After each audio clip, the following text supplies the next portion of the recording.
sa laki, ikumpara na lang po natin sa laki ng issue sa impeachment ni Bongbong Marcos kumpara kay Vice President VP Sara. Dito pa lang sa amount na involved, kita na agad natin kung ano ang motibo.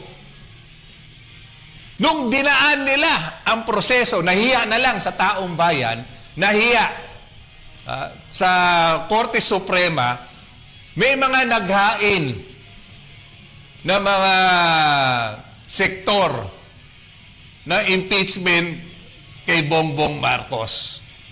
Kompleto, merong kinukumpleto-kompletohan, merong plenary complainant, merong tanim complainant, pero yung pang-apat na kompleto at mas detalyado, dokumentado, hindi tinanggap at pinressure yung pipirma na mag-i-endorse ng impeachment na yon.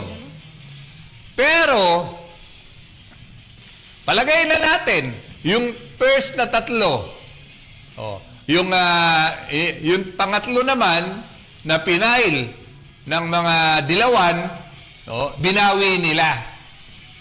Binawi nila dahil kulang sa substance. Pero yung first two, kung tutuusin po, may mga basihan kumpara dito sa impeachment ni Inday Sara. Pero anong nangyari? Di ba pinastrack nila? Masabi lang na tinanggap ang impeachment, nagmoro-moro na naman itong mga buhayang ito, para masabi lang sa tao, kami, wala kaming sinisino dito, kahit si Presidente ay i-impeach natin dahil may nag-complain. Pero ang katotohanan dito, moro-moro lang. Ang hirap kasi sa inyo Hanggang ngayon, nabudol na nga kami noon, 3 taon na. Ngayon, bubudulin pa rin ninyo kami.